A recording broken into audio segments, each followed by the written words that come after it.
इनकलाब जिंदाबाद। यह नारा जब भी गूंजता है, एक ही नाम जहन में आता है, शहीद भगत सिंह। भगत सिंह केवल एक व्यक्ति नहीं, बल्कि विचारधारा थे। उनका जीवन साहस, संघर्ष और बलिदान की गाथा है। यह कहानी उनके जन्म से लेकर शहादत तक की यात्रा को दर्शाती है, जिसमें एक रोमांचक ट्विस्ट भी शामिल है, जो उनकी सोच और बलिदान की गहराई को उजागर करता है।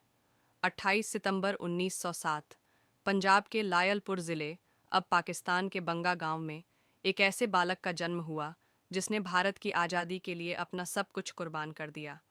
उनके पिता किशन सिंह और चाचा अजीत सिंह पहले से ही आज़ादी की लड़ाई में शामिल थे।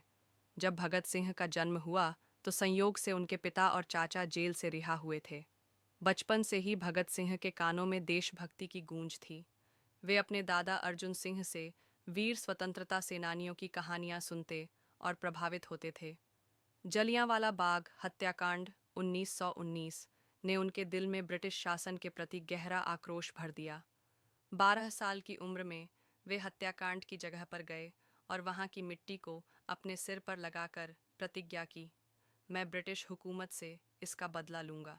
भगत सिंह का मन सामान्य शिक्षा में नहीं लगा। उनके माता पिता ने उनकी शादी की बात चलाई तो वे घर छोड़कर कानपुर चले गए और वहां क्रांतिकारियों के संपर्क में आए। वे चंद्रशेखर आज़ाद, राम प्रसाद बिस्मिल और अशफाक उल्ला खां जैसे क्रांतिकारियों से प्रेरित हुए। 1924 में वे हिंदुस्तान रिपब्लिकन एसोसिएशन (एचआरए) में शामिल हो गए और बाद में इसे Hindustan socialist Republican association (HSRA) में बदल दिया। वे मानते थे कि क्रांति केवल हिंसा से नहीं आती, बल्कि जनता की सोच बदलने से आती है। 1928 में साइमन कमीशन के विरोध में लाहौर में एक बड़ा प्रदर्शन हुआ। लाला लाजपत राय इस प्रदर्शन का नेतृत्व कर रहे थे, लेकिन पुलिस अधिकारी जेम्स ए स्कॉट के आदेश पर उन पर लाठियां बरसाई गईं। कुछ दिनों बाद उनकी मृत्यु हो गई। भगत सिंह ने प्रण लिया, स्कॉट को मारकर इसका बदला लूंगा, लेकिन गलती से उन्होंने पुलिस अफसर जॉन सॉन्डर्स को गोली मार दी। यह उनकी पहली बड़ी कार्रवाई थी। इसके बाद भगत सिंह और राजगुरु फरार हो गए। भगत सिंह ने अपनी पहचान छिपाने के लिए बाल कटवा लिए और एक अंग्रेजी भद्र पुरुष की तरह रहने लगे। 8 अप्रैल 1929 को भगत सिंह और बटुकेश्वर दत्त ने दिल्ली सेंट्रल असेंबली में बम फेंका। यह बम केवल आवाज़ पैदा करने के लिए था, ताकि किसी को चोट न पहुंचे, लेकिन ब्रिटिश हुकूमत को एक कड़ा संदेश मिले। बम फेंकने के बाद भगत सिंह वहीं खड़े होकर इनकलाब जिंदाबाद के नारे लगाते रहे और खुद को गिरफ्तार करवा दिया। भगत सिंह को लाहौर जेल में रखा गया। वहां उन्होंने कैदियों के साथ हो रहे अन्याय के खिलाफ भूख हड़ताल शुरू की, जो 116 दिनों तक चली।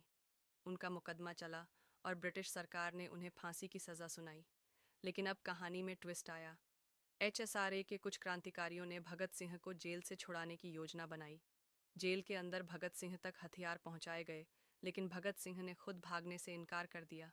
उन्होंने कहा, अगर मैं भागा तो यह क्रांति कमज़ोर पड़ जाएगी, लेकिन अगर मैं हंसते हंसते फांसी चढ़ा तो हर नौजवान के दिल में क्रांति की आग जल उठेगी।